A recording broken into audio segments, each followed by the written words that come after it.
record. All right. So this chapter is called The Chest of the Wizards. My kids already laughing. Okay. Olaf was as careful with the tooth that Carl had pulled out as if it were a gold nugget.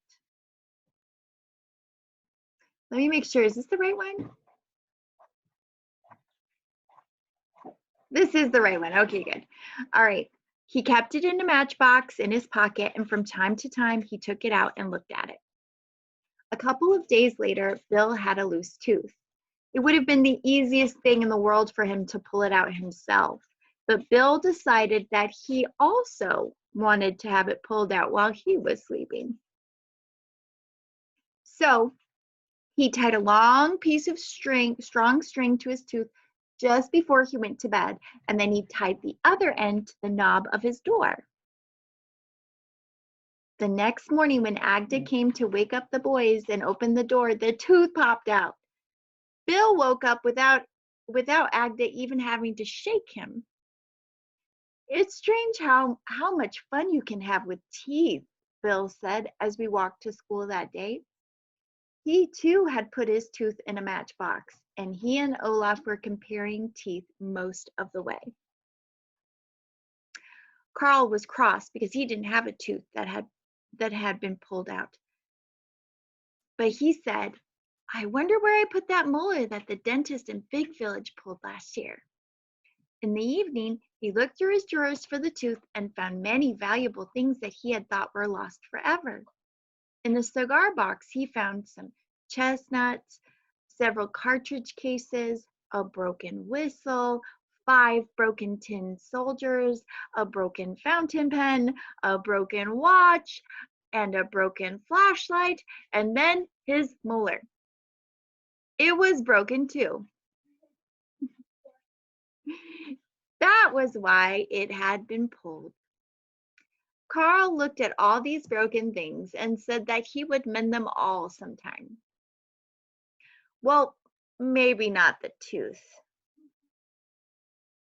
He put it in a matchbox instead. All that evening, Carl and Bill and Olaf went around rattling their matchboxes and acting so smart. They didn't even want to play ball. So Britta and Amma and I played hopscotch and didn't pay any attention to them. "I'm so tired of hearing about teeth at this point, I'm ready to pull out my own," Britta said. Just then, the boys came out. They had been in Carl and Bill's room a long time, and they looked full of mischief. "Don't ever tell the girls, whatever you do," Carl said. "I should say not. That'd be a fine thing if they were told," said Bill. "We'll never tell them in a month of Sundays," Olaf said. We were so curious that we were ready to burst, but we wouldn't let on at all. "Anna, it's your turn now," I said. We played hopscotch for dear life and pretended that we didn't even want to know whatever it was they were talking about.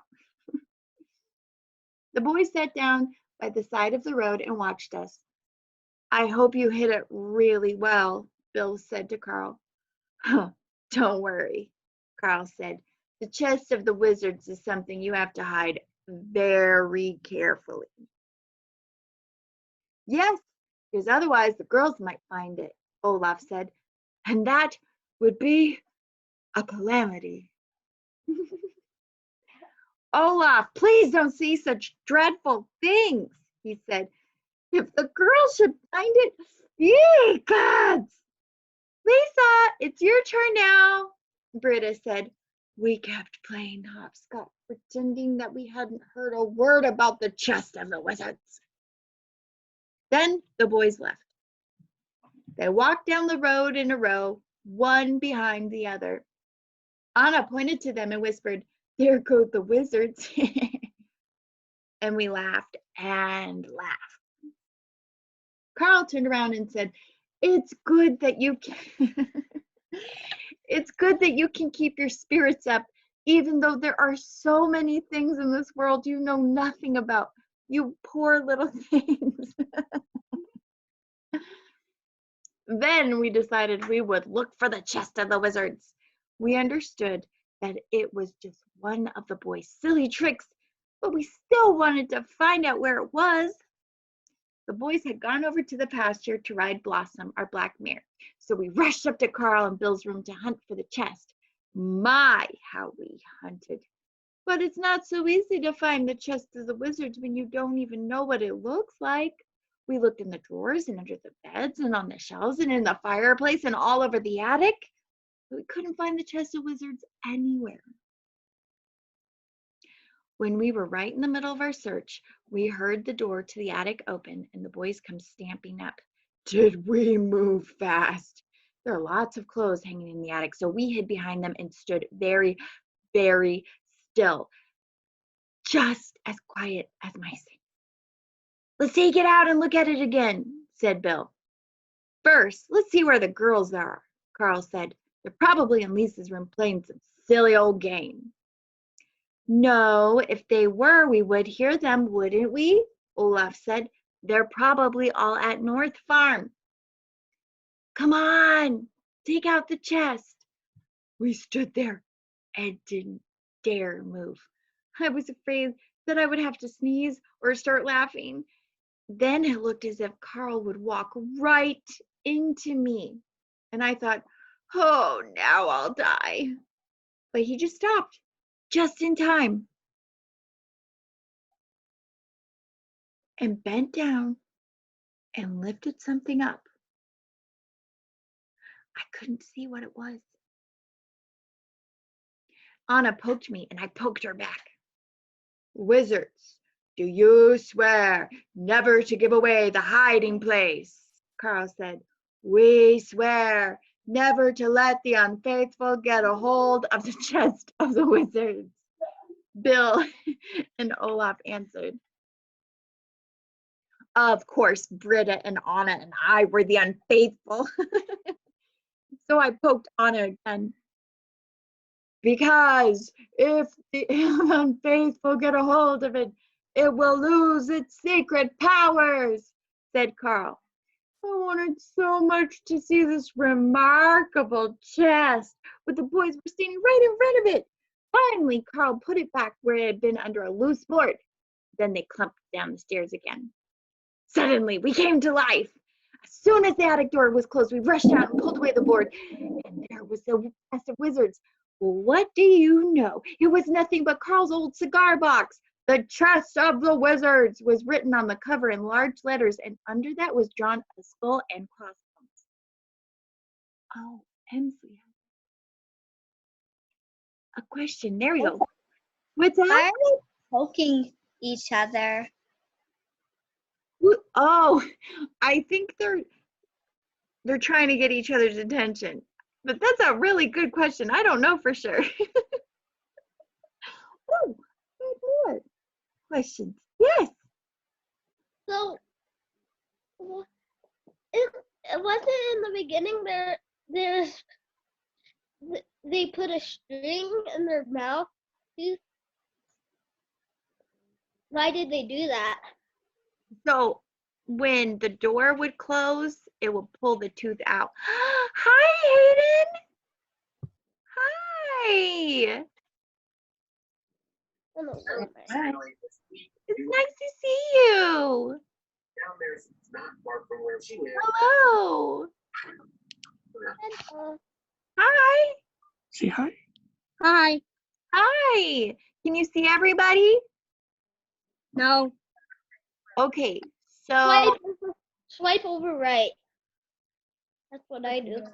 I tried multiple times to pay it online and it wouldn't There you let go. me. What the hey? hi. Hello. Hi. Hello, everyone. Oh, nice. Okay, so we're reading It wouldn't leave. one of It the wouldn't secret even let me readings, online. Happy Times in Noisy Village. And I tried starting doing it. Okay. I tried doing it before it was even past due the first payment, and it wouldn't even let me do it online. Period. Oh.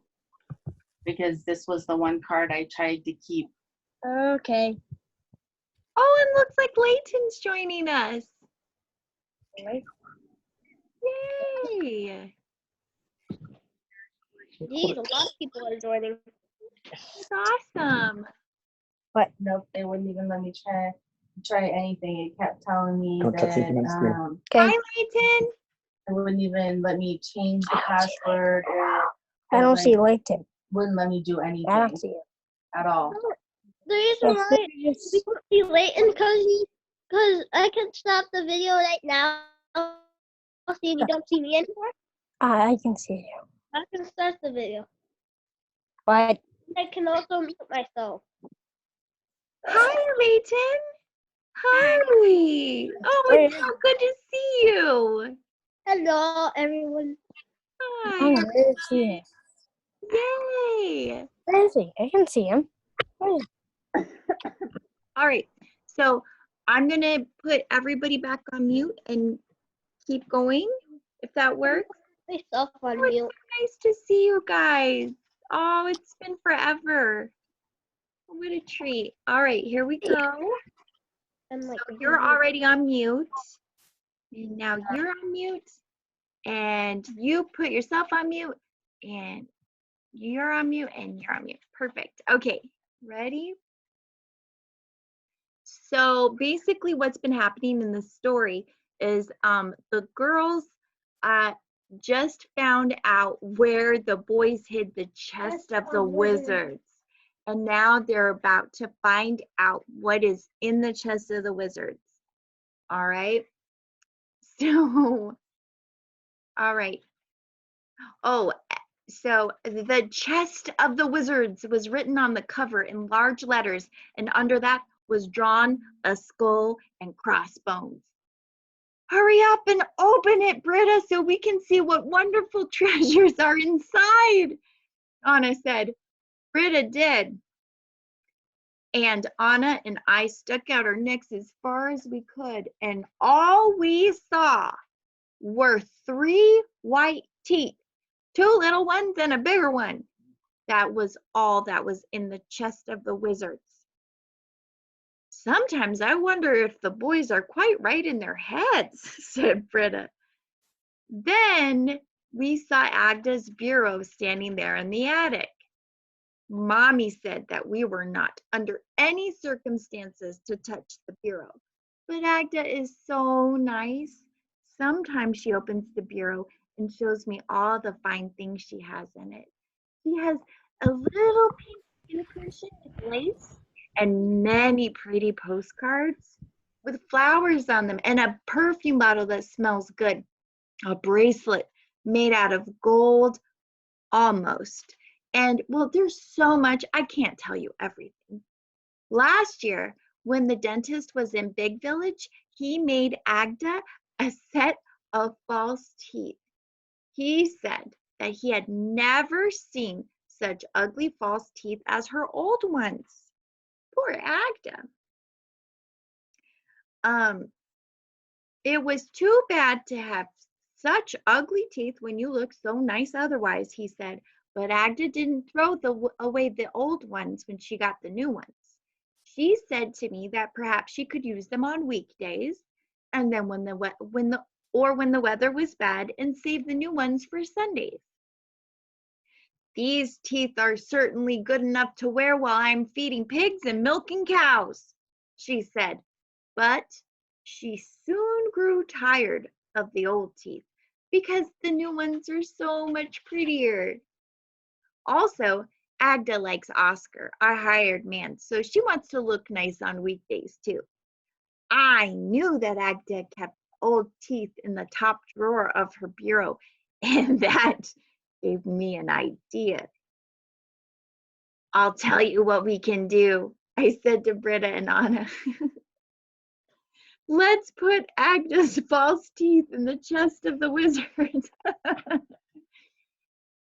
If the chest could get secret powers from 3 puny little baby teeth, just think what it would get from a whole set. Oh no. Britta and Anna thought it was a wonderful idea. It was much better than stealing the chest of the wizards, Britta said. Oh my. So we put Agda's teeth in the cigar box and put it back under the board. Then we went to look for the boys. They were way down the road shooting marbles. We sat down beside them on the road and watched them. Well, well, so the wizards are shooting marbles this beautiful evening, said Britta. They didn't answer. Carl had his hands full of marbles, and I said, the chest of the wizards would be a really good place to keep the marbles in, I bet. They still didn't answer, but Carl gave a deep sigh.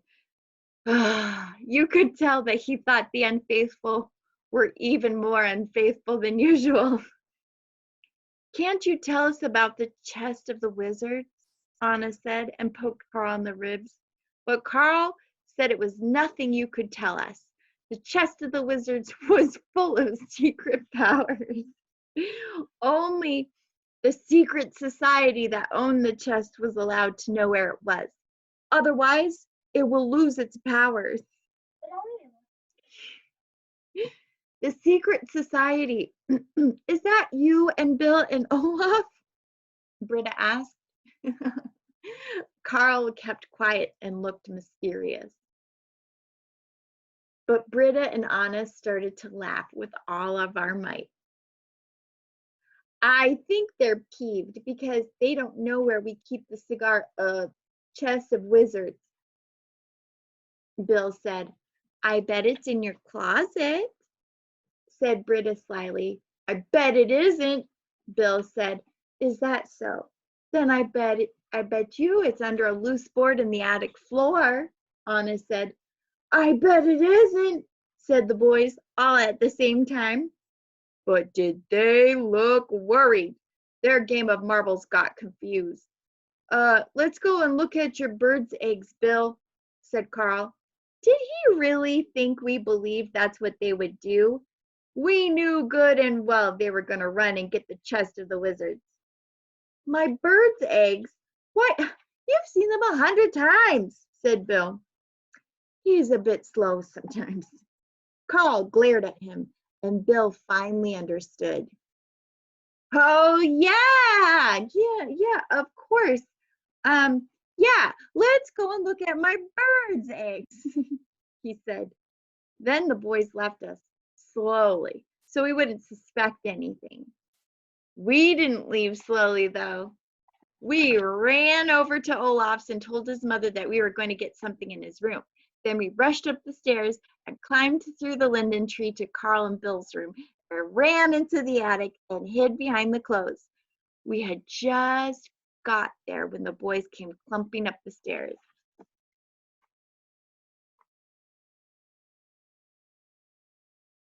That's some hiding.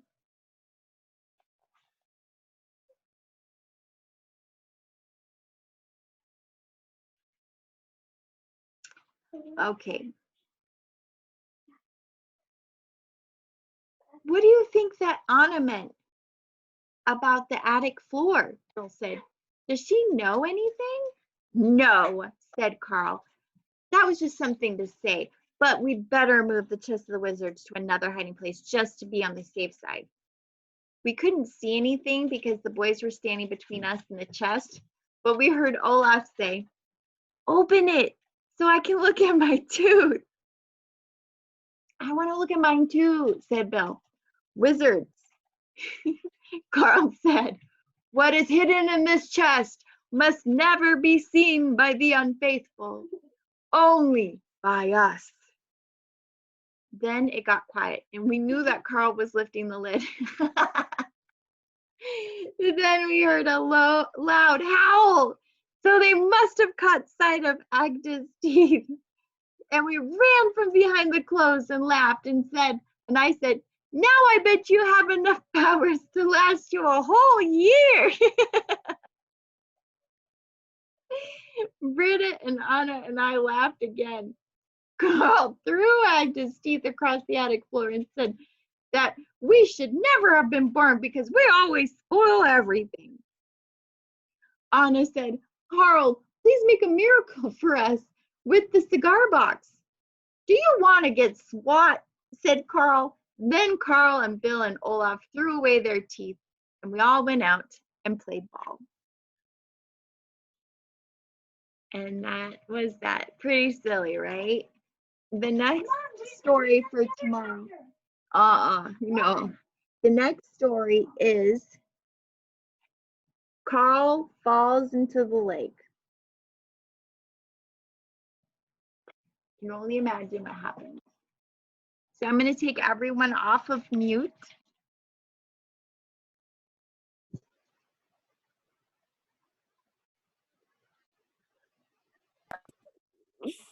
So what'd you guys think? Good. It's pretty funny, huh? Oh, cracks me up. What? It's so nice to see you guys. You all hanging in there? Yeah. Yes. Good. Well, hopefully everything will work tomorrow. So I'll be here at 11, hopefully. And I'll put the link to your families and you guys can connect and see each other. It really is nice to see you guys. Yay. Yay! Hey. Aw. All right, you guys. Well, bye. Bye. Get lots of work done.